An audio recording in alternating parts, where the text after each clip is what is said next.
Selamat datang kembali di Era Entertainment. Selamat datang kembali di The Golden Cross Playlist.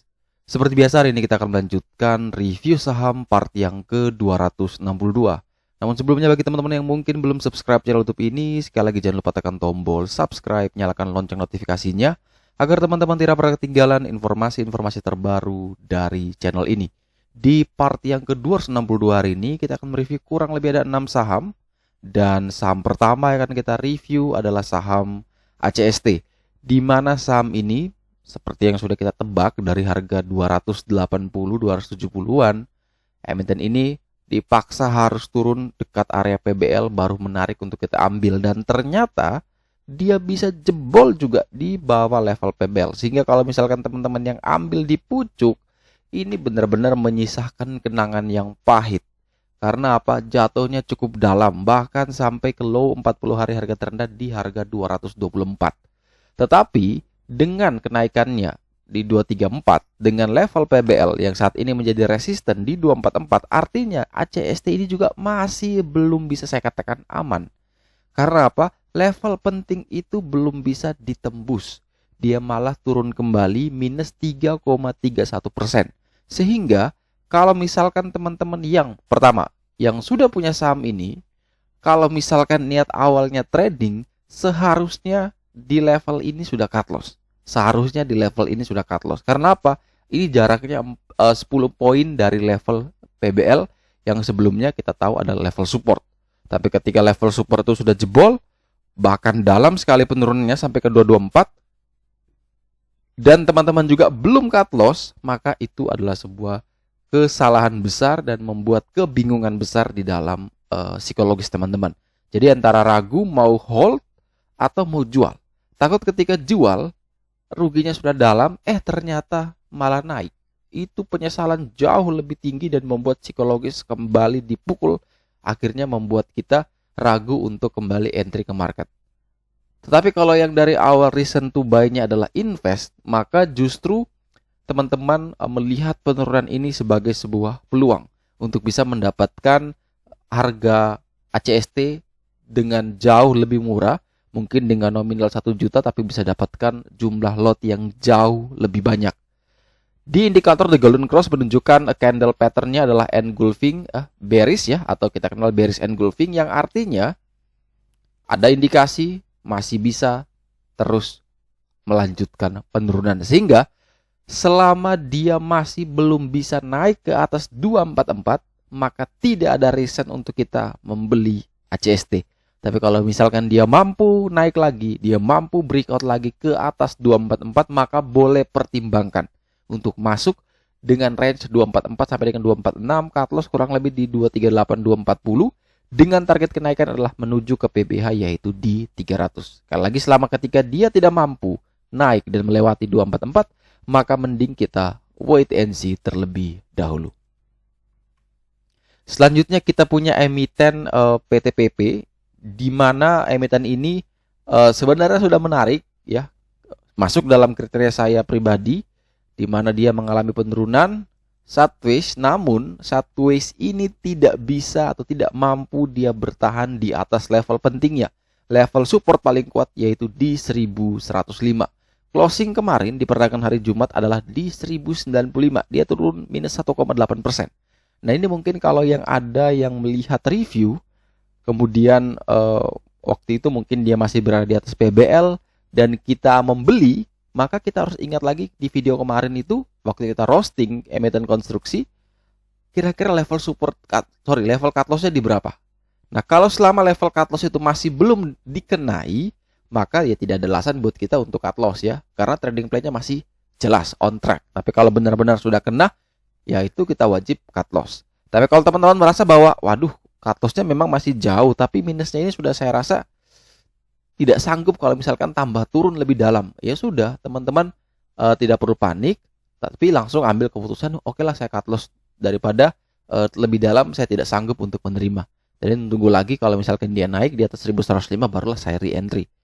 Itu sah-sah saja. Semua plan, semua trading plan itu ada di tangan teman-teman, menyesuaikan dengan money management atau psikologis dari teman-teman sendiri. Tetapi kalau misalkan ada yang bertanya, apakah PTPP ini boleh dibeli? Jawaban saya tidak. Kenapa tidak? Karena dia masih berada di bawah level PBL. Selalu saya katakan adalah ketika saya mau membeli sebuah saham, maka kriteria paling utama itu adalah pertama downtrend parah, sideways, dan harus berada di dekat dan di atas level PBL. Ketika dia berada di bawah, maka tidak ada alasan buat kita beli, kecuali ada sentimen positif. Posisi dia sekarang berada di bawah PBL, maka itu yang saya bilang spekulatif buy.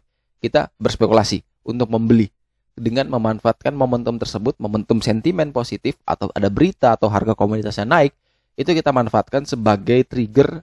Siapa tahu di keesokan harinya dia bisa naik, walaupun secara teknikal memang masih belum bagus. Nah, itu yang namakan spekulatif buy. Contoh seperti yang saya sudah bilang, PSAP. PSAP itu adalah spekulatif buy karena dia masih belum bisa naik ke atas level PBL. Tapi kalau kita ambil kemarin, kalau di grup 193, 194 harusnya ya walaupun tidak sampai target di 200, tapi kalau tektok di 197, kembali 195, 197 itu harusnya lumayan lah ya, walaupun tipis. Tetapi itu yang bisa kita lakukan ya, ketika market ternyata tidak sesuai ekspektasi, ya sudah, kita ambil keputusan untuk segera exit. Tidak perlu bertahan lebih lama. Tapi kalau kasusnya PTPP, sudah masuk kriteria pertama, downtrend, sudah sideways, namun kriteria ketiga tidak memenuhi, yaitu apa? Berada di bawah level PBL-nya. PBL 1105, harga saat ini 1095. Artinya, kapan kita katakan PTPP ini menarik? Atau kapan boleh kita membeli PTPP? Jawabannya sederhana, kalau dia naik lagi di atas 1105. Kalau ternyata tidak naik, ya jawabannya sudah jelas, tidak perlu membeli. Tapi, ini semua kembali lagi kepada teman-teman. Saya hanya mereview ya, berdasarkan pengamatan saya, berdasarkan apa yang bisa saya kasih. Mungkin bisa saja yang saya bilang salah dan keputusan teman-teman benar, karena saya percaya di market tidak ada 100% analisa yang tepat. Tapi ketika teman-teman mengambil keputusan yang berbeda dengan yang saya review, artinya teman-teman harus tahu, oh, kalau saya beli di bawah PBL, maka saya harus ambil keputusan di mana saya harus cut loss, di mana saya harus taking profit, berapa banyak yang harus bisa saya masuk, dan kira-kira saya mau hold dalam periode berapa lama, mau invest swing atau apapun itu. Tapi kalau misalkan teman-teman menonton video ini, artinya teman-teman melihat review. Nah, ketika teman-teman melihat review itu adalah apa yang menurut saya berdasarkan pengalaman, ya seperti ini yang saya katakan, bahwa saya tidak akan masuk selama dia masih berada di bawah level PBL, kecuali PBL-nya di-adjust ya, kecuali PBL-nya di-adjust. Tapi selama PBL-nya masih belum di-adjust, maka tidak ada reason untuk kita masuk ke emiten ini. Kalau ternyata dia bisa breakout di 1105, buy, silakan. 1105 sampai dengan 1115, cut loss kurang lebih di 1090, 1095. Target kenaikan adalah menuju ke 1145, itu sebagai TP1 di gold line, dan target jauh adalah menuju PBH di 1315. Selanjutnya kita punya saham ICBP, di mana emiten ini tutupnya 1,82% di harga 8.125. Emiten ini juga sama, downtrend parah, tapi dia bergerak dalam tren downnya yang cukup rapi. Kalau misalkan teman-teman perhatikan bahwa trennya itu bergerak sangat-sangat rapi, dengan masih berada dalam rentangnya yang rapi ya. Jadi kalau misalkan teman-teman lihat, ini dia mulai mengalami penurunan, dan dia berusaha terus bermain di area ini. Harapannya kalau kita berdasarkan tren lain tadi, harapannya adalah ketika dia menyentuh level bawah ini, dia akan technical rebound. Kemudian nanti dia akan ketahan lagi di tren lain atasnya, mungkin sampai di level ini. Di level ini dia mengalami penurunan lagi. Nah, makanya apakah kita bisa memanfaatkan momentum ini untuk ambil? Itu teman-teman bisa spekulatif buy. Kenapa spekulatif buy? Karena sekali lagi dia berada di bawah PBL. Karena ada tren lain yang bisa kita pakai, ya sudah, silakan spekulatif buy. Di level berapa Kak? Kalau misalkan saya pilih yang spekulatif buy, di sini gray line bawah itu di 8.100. Artinya kalau misalkan mau coba atau mau spekulatif buy, ya silakan ambil di 8.100 sampai dengan 8.150. Area belinya. Cut loss di mana Kak? Cut loss kurang lebih di 8.025 atau di 8.050. Target kenaikan adalah menuju ke 8.250 sampai dengan 8.300. Itu target kenaikan terdekat. Karena itu adalah level resisten terkuat saat ini, yaitu level resisten PBL. Sehingga kalau misalkan dia menyentuh area atau masuk ke area 8250 sampai 8300, pada umumnya dia akan mengalami goncangan ya, mengalami penolakan, artinya dia susah sekali untuk menembus. Kalau beneran dia bisa kuat tembus, maka potensi bisa terus melanjutkan kenaikan. Next target ke 8425. Tapi kalau dia masih bermain di situ 8250 tapi turun lagi 8250, 8275 turun lagi, lepas. Kita taking profit di sana. Tapi kalau ternyata bisa tembus dan solid sampai closing di atas 8250, ya sudah, berarti ada indikasi dia masih bisa melanjutkan kenaikan dengan target adalah trendline atasnya di 8425. Kalau trendline atas pun itu berhasil ditembus, ya next target ke 8600. Tetapi, ada tapinya nih. Kalau ternyata di hari Senin nanti ICBP dibuka langsung dibanting di bawah 8100, jawabannya adalah kita wait and see terlebih dahulu. Tidak ada alasan buat kita untuk membeli ICBP. Tapi kalau misalkan setelah dibanting bisa rebound lagi, naik lagi di atas 8100, ya sudah, kita kembali lagi ke aturan yang pertama atau ke trading plan yang pertama, yaitu kita membeli dengan level yang sudah diinformasikan tadi. Dan sebelum melanjutkan ke review saham selanjutnya, teman-teman yang mau mengikuti pre-order kaos Joran part pertama dengan tema Bull and Bear Limited Edition, teman-teman bisa segera lakukan pemesanan. Dari tanggal 7 sudah kita buka sampai 31 Mei, dan artinya ini kurang lebih hari ini dan besok. Itu 2 hari terakhir buat teman-teman bisa melakukan pemesanan. Apa yang teman-teman dapatkan ketika melakukan pemesanan?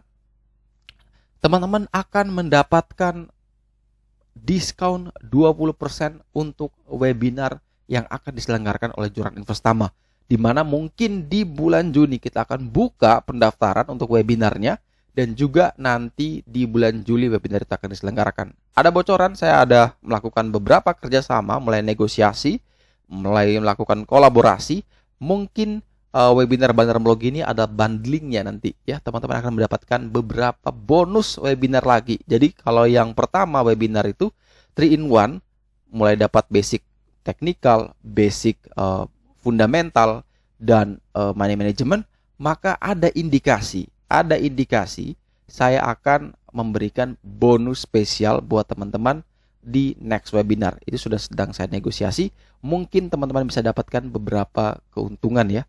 Mungkin saja teman-teman bisa akses gratis video rekaman webinar tersebut, atau bisa saja teman-teman mengikuti gratis webinar tersebut. Jadi entah ada beberapa webinar yang akan saya kasihkan gratis juga.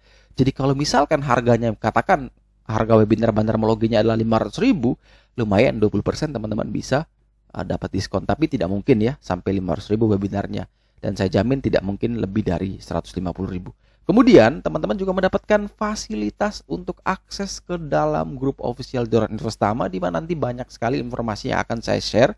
Walaupun akhir-akhir ini saya tidak terlalu aktif di sana, tapi saya mencoba untuk membagi waktu dan mencoba untuk selalu mengupdate saham-saham yang bagus buat teman-teman semuanya. Selain itu, teman-teman yang mengikuti pre-ordernya juga mendapatkan undian ya. Jadi setiap orang yang mengikuti pre-order akan mendapatkan satu kupon, dan kupon itu berupa nama teman-teman yang akan saya undi menggunakan aplikasi. Dan kalau nama itu keluar, teman-teman berhak mendapatkan akses 1 bulan gratis The Golden Cross. Jadi chart-chart yang teman-teman lihat tadi, di mana PBL, White Demand Alert, apapun itu, PBL Farm, itu teman-teman akan dapatkan secara gratis untuk satu orang pemenang senilai 150.000 selama sebulan. Kemudian yang paling penting adalah teman-teman yang mengikuti pre-order kaos Joran part pertama ini akan mendapatkan fasilitas private konsultasi langsung bersama saya, dan juga nantinya teman-teman bisa tanya apapun. Dan fasilitas ini juga berlaku untuk satu orang pemenang yang beruntung selama 1 bulan. Jadi silakan lakukan pemesanan melalui WhatsApp di 0851 5895 5279 dan jangan sampai kehabisan. Selanjutnya kita punya emiten apa? Yaitu BBKP. Ini emiten yang banyak sekali diminta untuk dibahas, padahal kita sudah pernah bahas sebelumnya.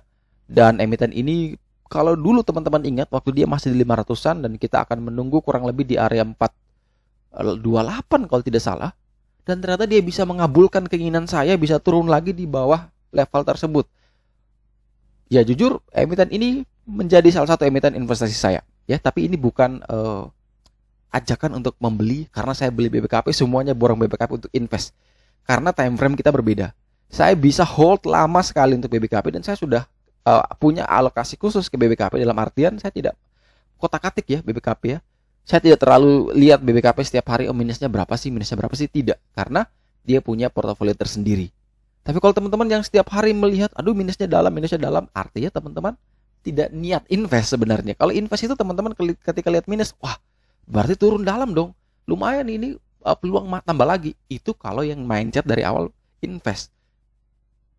Tapi kalau yang ikut-ikutan, pasti akan banyak bertanya, ini BBKP kok turun terus ya? Kapan naiknya ya?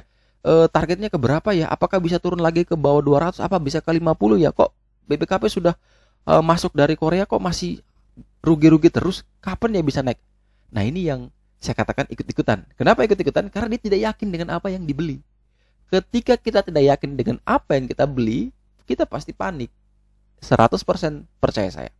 Tapi ketika kita yakin dengan reason to buy kita yang begitu kuat, begitu jelas, mau dia dibanting ke level berapapun selama track fundamental atau track reason to buy kita itu benar-benar jelas, tidak terganggu, ya tidak ada alasan buat kita untuk takut dan tidak ada alasan buat kita untuk menjual. Kecuali misal kita beli BBKP karena kita meyakini bahwa Kookmin Bank akan memimpin BBKP dan bisa menjadi atau merubah bank ini menjadi lebih bagus ke depannya. Ternyata di tengah jalan ada tender offer lagi, tiba-tiba mungkin Bosowa kembali mengambil BBKP. Nah ini bisa menjadi pembatalan reason to buy kita, atau yang membuat reason to buy kita gugur karena kita bilang adalah reason to buy-nya adalah Kookmin yang akan membawa BBKP menjadi lebih baik. Tetapi ketika masuk pemegang saham mayoritas baru, artinya reason to buy kita gugur. Di situ bisa kita cut loss secara reason to buy kita. Tapi kalau selama reason to buy kita tuh masih tetap sama, tidak ada yang mempengaruhi, tidak ada yang berubah, ya buat apa kita cut loss? Buat apa kita panik? Justru di setiap penurunan itu, di setiap dia jatuh, di setiap banyak fear, kita dapatkan satu kesempatan untuk membeli dengan jumlah yang sama, tapi kita bisa dapatkan lot yang lebih banyak. So, apakah ini menjadi deal yang menarik untuk teman-teman nambah? Kalau secara teknikal, boleh. Karena apa? Level PBL ada di 396. Harga saat ini di 402, artinya kurang lebih ada 6 poin atau 3 tick saja dia dari level PBL. Secara The Golden Cross menunjukkan resikonya rendah, resikonya low. Di sini sudah tertulis ya, resiko low. Artinya kalau kita mau masuk, baik untuk menambah muatan atau untuk mau trading, boleh. Tapi ketika kita berbicara untuk invest, maka kita harus tetap atur strategi money management.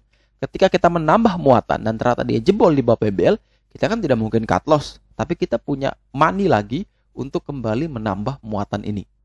Sehingga average down kita yang mungkin di 700-an, 600-an itu perlahan dia kembali turun. Tapi kalau teknikal, murni teknikal, maka ketika kita mau membeli, maka ini adalah level buy yang cukup menarik. 396 sampai dengan 402 itu jaraknya tidak terlalu jauh, maka itu bisa kita jadikan sebagai area untuk membeli. Tetapi ketika jebol di bawah 396, cut loss. Level cut loss-nya berapa? Pasang 3 tick. Karena kita beli 3 tick, kita pasang 3 tick, kurang lebih itu di 390 kita bisa pasang, atau 392 boleh sebagai batasan untuk cut loss. Target kenaikan ke berapa? Target kenaikan terdekat lah, jangan jauh-jauh dulu, ke 422, 426. Setelah itu bisa ditembus, barulah target jauh kita ke 476. Tapi ketika opening di hari Senin nanti langsung dibanting di bawah 396, ya tidak ada alasan buat kita untuk entry secara teknikal. Tapi kalau secara fundamental, pertimbangkan untuk masuk. Selanjutnya, emiten ini juga sudah saya post di Instagram dari The Golden Cross. Kalau teman-teman bisa lihat bahwa ini emiten yang menarik. Ini saya dapatkan emiten ini dari High Demand Alert ya, White Demand Alert dari The Golden Cross. Artinya itu saham-saham yang berada di dekat dengan area PBL. Jadi kita tidak perlu pusing gitu ya. Kalau di The Golden Cross tuh enaknya adalah sama apa yang dekat PBL ya. Kita tidak perlu cek satu-satu, buka aja White Demand Alert. Udah, apa yang muncul di situ pasti dia dekat PBL. Makanya ketika saya lihat SSMS muncul keluar, oke, langsung saya ambil menuju ke chartnya, saya request ternyata benar. Dia berada 1 tick di atas level PBL. Di 870 naik tipis 0,57%, sedangkan level PBL di 865. Sehingga pertama, kalau dia bisa kuat dan bertahan, di atas 865, maka pertimbangkan untuk teman-teman membeli dengan range buy kurang lebih di 865 sampai dengan 875. Kemudian batasi cut loss kurang lebih di 840 845 dengan target area taking profit yaitu di 965 sampai dengan area 1000. Ya, ini kalau misalkan teman-teman nonton video ini bisa juga lihat postingan di Instagram dari The Golden Cross ya. Bisa dipakai add, dia pakai huruf D ya, The Golden ya. Bisa dicari, bisa di follow juga ya, The Golden ya, tulisannya gini ya, The Golden Cross ya. Oh sorry, ini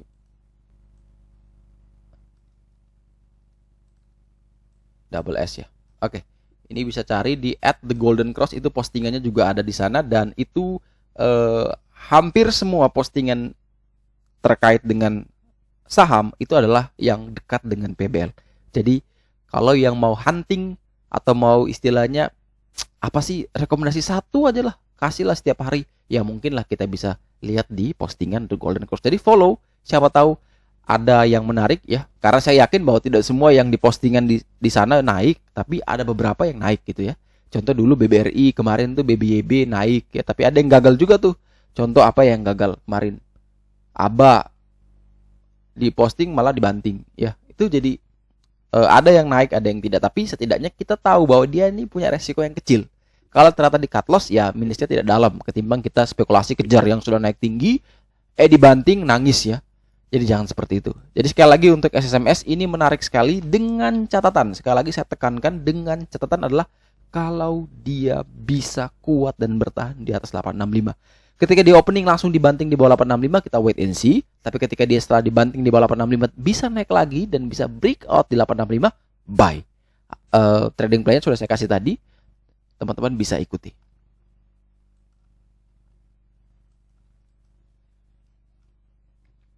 Selanjutnya kita punya saham Adaro. Saham ini kalau teman-teman nonton di video-video sebelumnya, sudah saya katakan bahwa Adaro itu menarik kalau di 1160 atau 1180 ya. Dia kembali lagi, oke? Jadi jangan kejar ketika dia sedang naik tinggi. Kemarin semuanya mau kejar, akhirnya nyangkut ya. Ini kejar-kejaran padahal sudah dibilang terlalu tinggi, jangan masuk, tunggu saja di area PBL. Ternyata PBL-nya kesampaian juga. Dan saat ini di harga 1170, Adaro tepat berada di level support paling kuatnya. Sudah beberapa kali konsolidasi di level support terkuatnya. Ini sudah sudah teman-teman lihat, sudah berkali-kali diuji ya, level 1160 1170. Artinya level ini bisa dikatakan paling kuat karena sering diuji tapi tidak jebol-jebol. Nah, ini yang menjadi menarik nih. Saya lihat di beberapa sosial media atau di beberapa platform tentang saham itu banyak sekali pro kontra. Ada yang pro terhadap emiten batubara, ada yang kontra. Yang kontra mengatakan bahwa batubara sudah mulai ditinggalkan, di mana ada berita bahwa PLTU sudah tidak akan membangun atau membuat PLTU baru lagi, biar tidak istilahnya concern terhadap lingkungan ya. Jadi tidak mau pakai batubara lagi, yang sudah ada tetap dipertahankan tapi tidak mau menambah. Nah, banyak yang akhirnya berspekulasi bahwa batubara ini akan berakhir dan saham-sahamnya juga akan turun. Ya, itu memang terbukti. Harga sahamnya tidak naik-naik walaupun harga komoditas dunianya luar biasa. Saya sampai heran, saya kaget, selalu saya katakan dari dulu ya. Ketika harga coal masih bertahan di atas $70, itu masih kita hold. Tapi sekarang dia sampai 100 lebih, bahkan kalau tidak salah trial saya lihat di 114 dolar per batubara ini harganya. Itu harga saham batubara itu malah justru turun. Nah, ini adalah sebuah permainan psikologis yang dibentuk ya, ketika market maker melihat ini harga batu bara naiknya tinggi. Tapi bagaimana cara agar retail tidak boleh masuk? Bagaimana agar retail ini jangan ambil dulu momentum ini? Oke, kita keluarkan sentimen negatifnya. Ketika sentimen negatif dikeluarkan, retail tidak mau masuk, cenderung turun, bahkan sideways. Disitulah momentum mereka untuk akumulasi. Ketika mereka sudah merasa akumulasinya itu cukup banyak atau sudah cukup puas, maka waktunya mereka kembali pom-pom. Kalau kita perhatikan Adaro dalam analitik ya, entah dari broker summary, sekilas memang terlihat bahwa ada terjadi penjualan masif dari asing. Tetapi teman-teman harus tetap concern bahwa ini, kalau saya pribadi yakin sekali ini hanya permainan psikologis. Saya sangat optimis, apalagi kalau misalkan batu bara atau harga coal ini masih kuat dan bertahan di atas 100. Saya masih sangat optimis bahwa harga ini masih menunjukkan harga yang salah dan akan mengalami apresiasi di kemudian hari. Kapan kira-kira akan diapresiasi? Karena ya, teman-teman lihat di kuartal pertama itu harga batu bara bermain di range 70 sampai dengan 80. Otomatis laporan di kuartal kedua nantinya itu masih belum terlalu menarik, tidak jauh berbeda. Mungkin meningkat tapi tidak jauh berbeda dengan 2020. Tetapi ketika di bulan ini mulai muncul atau mulai kita lihat harga kenaikan coal itu begitu tinggi, bahkan melewati $100, artinya ini akan baru kelihatan nanti hasilnya itu di kuartal ketiga dan kuartal keempat. Jadi teman-teman lihat betapa lamanya seorang market maker akan mengumpulkan dan dia akan panen di waktu yang tepat. Dan itu saya yakin targetnya tidak mungkin naiknya 20%. Dengan durasi waktu yang panjang, saya yakin tidak mungkin targetnya adalah cuma 20%. Minimal kenaikannya itu 50%, bahkan sampai satu bagger ya. Jadi terlepas teman-teman mau ikut atau tidak, dan ini juga bukan financial advice, ini hanya sekedar ya katakan teori konspirasi lah ya, yang mungkin teman-teman juga dengar dari orang lain, tapi ini kepercayaan saya ya, karena saya sudah lama di market, jadi saya begitu tahu bahwa bagaimana cara market maker bermain dengan psikologis kita. Jadi kalau ada yang tanya apakah saham-saham coal menarik, jawabannya saya adalah menarik, sangat-sangat menarik. Coal CPO masih menjadi primadona saya sampai akhir tahun. Jadi kalau yang melihat bahwa mereka masih belum naik, berarti itu adalah sebuah peluang. Logika sederhana sudah saya katakan dari dulu ya. Ketika harga coal-nya naik, walaupun mereka jual dengan jumlah yang sama, itu harga top line-nya, penjualannya itu salesnya pasti meningkat. Dulu harga coal 50, saya jual 1000 ya. Maka dapat 50.000 rupiah katakan. Tapi sekarang harga coal sudah 100. Saya jual tetap 1000.